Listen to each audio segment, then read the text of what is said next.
naging biktima ko si Melissa ng rape, no? 5 years ago, nung may nanggahasa sa kanya sa bayan nila. Hindi na kilala ni Melissa kung sino yung gumawa, pero ngayon nauungkat ulit ang kaso dahil may probable suspect ang mga polis. Pero ngayon na umaga, natagpo ang patay ang suspect na yun. Aurora? Bakit ngayon mo lang sinabi sa akin yan? You mean you have a rape victim for a wife? Would it even matter? Amorsita, mahal ko si Melissa. Tanggap ko siya kahit madumi ang tingin ng ibang tao sa kanya, including you. I'm just concerned. Hindi mo ba naisip na ginagamit ka lang niya para pagtakpan ng kahihiyan niya? I know this is harsh, but Iho, she does not deserve you. Nay, hindi ko man na ipapakita. Pero mahal na mahal ko si Felix. At hindi ko siya kayang iwan gaya ng sinasabi ni Roberto. Bakit? Anong sinabi sa'yo ni Roberto? Gusto niya ho, sumama na raw ako sa kanya. Dahil wala na yung taong sumira sa relasyon namin. Eh, mas pinili niya naman noon na masira yung relasyon namin eh. Dahil hindi niya matanggap yung nangyari sa akin. Kaya iniwan niya ako sa gitna ng kasal namin. Yun ang hindi ko kayang gawin sa taong mahal ko. Lalong-lalo na kay Felix. Dahil siya ang umako ng lahat ng dapat ginawa ni Roberto noon. Dahil doon, mahal ko siya ng higit pa kay Roberto.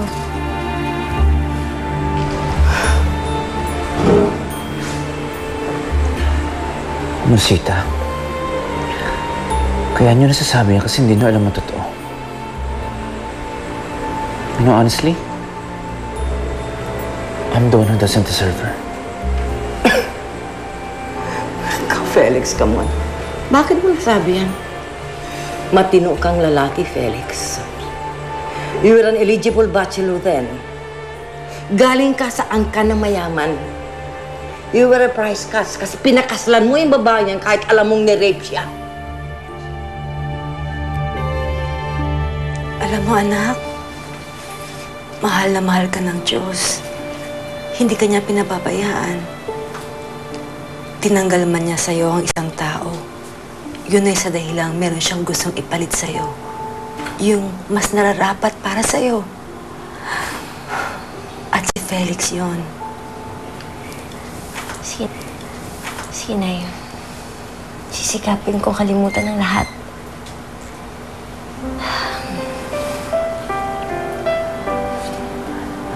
Gusto ko na rin pahalagahan ang pagsasama namin ni Felix. Mag-uumpisa kami ulit bilang mag-asawa.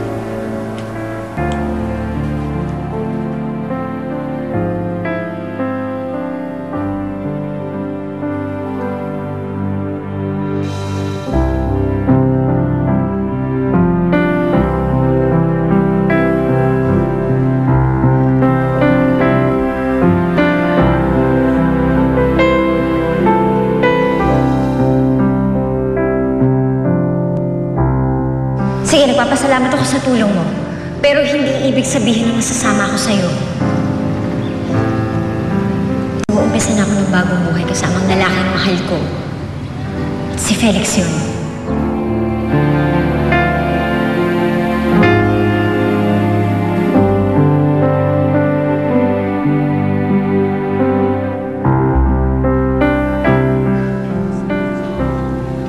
Hindi pa pala sapat ang ginawa ko para sa iyo, Melissa. Ka dapat napunta eh. Hindi sa Felix na yun.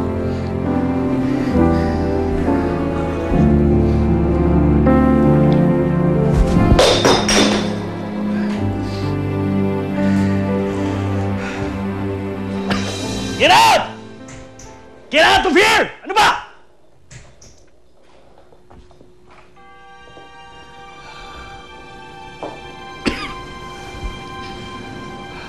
Miserable kang umalis ng Amerika.